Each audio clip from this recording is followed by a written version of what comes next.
Hey everyone, welcome to another video. Now today we're going to talk about issue number 2 of the Heir of Apocalypse, written by Steve Fox. But before we dive into the story, I want to ask you a favor. If you enjoyed this video, please leave a like and a comment to help the channel grow. So with that said, this issue picks up where the last one left off, with Genocide completely destroying everything around him. And he is absolutely pissed off that his father, Apocalypse, didn't offer him the position to be his heir to carry out his work after he leaves for Morocco. Because according to Genocide, he is more than happy to cleanse the world of what he deems to be pointless livestock. So right before he was about to obliterate a human, out of nowhere, he was hit by a mental attack alongside a woman's voice. The voice of Moonstar, and she states how she understands why Apocalypse never invited him to Krakoa throughout the duration of its existence.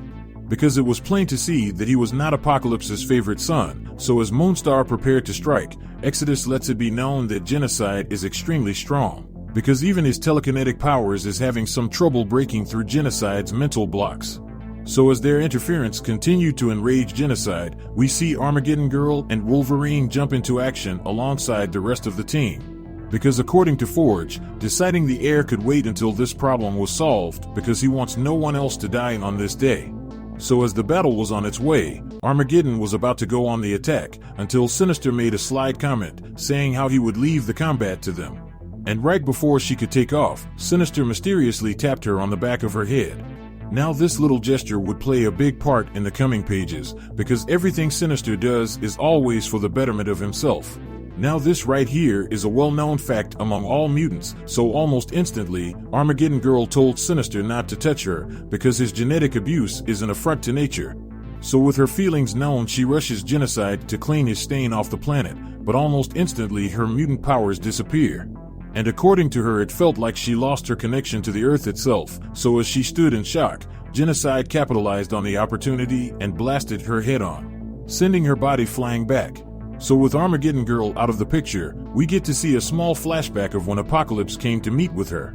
And when he first offered her the opportunity to partake in this selection, Armageddon Girl was just finishing up taking out poachers, which was mercilessness he could respect. So as Armageddon Girl lay defeated in a pile of rubble, we jump back over to Sinister once again scheming in the background, but this time he is pointing out how a building is about to fall. So as a massive disaster was about to take place, Wolverine jumped into action to help the citizens escape as Emma called on Exodus to aid in the rescue. The White Queen informed Exodus that a lot of people were about to die horribly without his assistance, and he should prove just how strong his Omega-level abilities are. So with the challenge out there, Exodus took her up on the task, and took a hold of Genocide and threw him through the building in question with a whip of his wrist. So as Genocide exited out the rear side of the structure, some of the rubble of the building was moments away from landing on yet another potential heir, Cypher.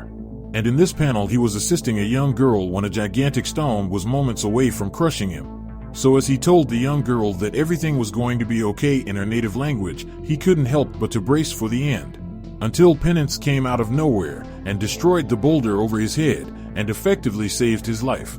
So with that situation dealt with, we once again jump back to the past, but this time Apocalypse was visiting her, and during their interaction, Penance tells Apocalypse he has 10 seconds before Quicksilver returns from Japan, so whatever he has to say, he has to make it quick. So he got straight to the point and said she has no penance to serve because she has a greater calling. So with his pitch out there, we jump back to the current day, where Penance is telling Cypher to save who he could and stay out of the way, because he isn't invulnerable. So with that message delivered, the earth under Cypher's feet lifted him up as Julio used his mastery over the very land under them to carry everyone to safety. Because he stated Genocide destabilized half of the buildings in the neighborhood, so he'll have to carry them all over the rooftop. But see, Genocide was not about to let that happen without a fight that Julio was more than happy to provide, because while he was saving the citizens, he also took some additional boulders and dropped them on his head in an attempt to bury him. But much like other attempts, this attack only served to slow down the living furnace. Because in a massive burst of energy, Genocide just threw the stones everywhere, before firing a blast of his own. And according to him, the blast was hotter than the sun itself.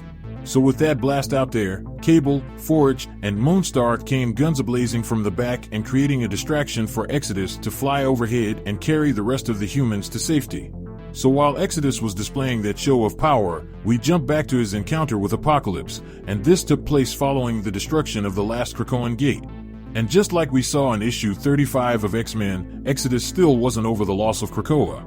In fact, he was so upset that he was still badly talking Apocalypse, because he stated he still had access to Arakko when the rest of Earth's mutants lost their comrades to the White Hot Room. So with tension growing, Apocalypse tells him that he wants him to be his opposing force and become the new Apocalypse of this world.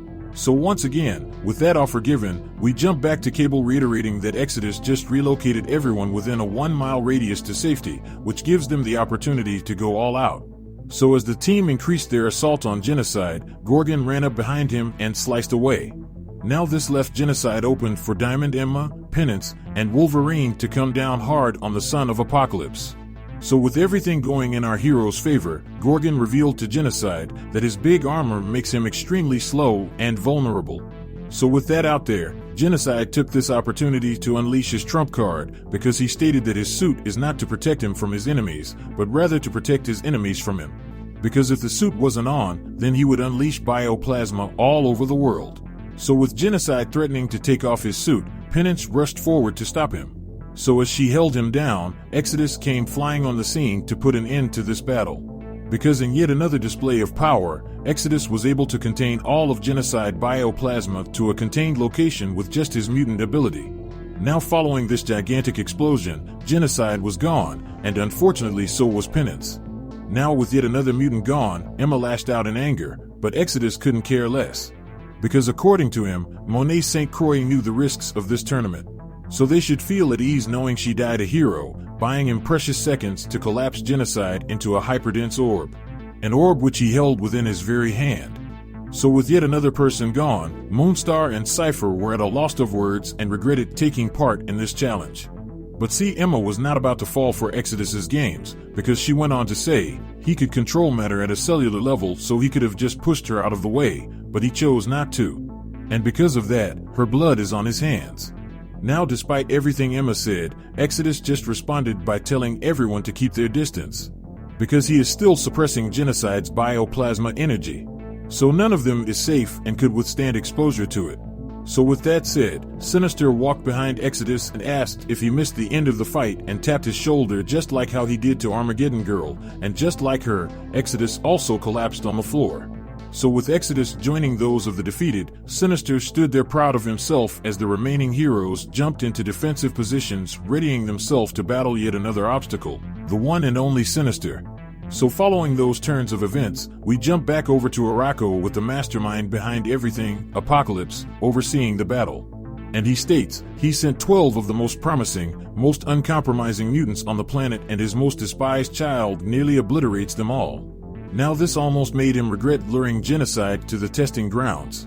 So with that being said, something or someone crashed into his base of operations, and by the sounds of it, he was pissed off, because he told Apocalypse he is going to regret much more than that. Because Archangel swore to him that he wouldn't let him ruin anyone else's life in pursuit of his survival of the fittest concept. And considering he got his home back on Arakko, he now has no reason to bother Earth. So as Archangel confronts Apocalypse, the Omega-level mutant welcomes the challenge, and just like that, this issue comes to an end. So with that out there, if you want to stay in the loop about any individual storyline, then how about you hop over to the playlist section down below or in the link cards above to get all caught up on the X-Men runs. So with that established, I hope you enjoyed this video, and please don't forget to leave a like and a comment if you want to see more videos like this. Thank you for watching, and I'll see you in the next review.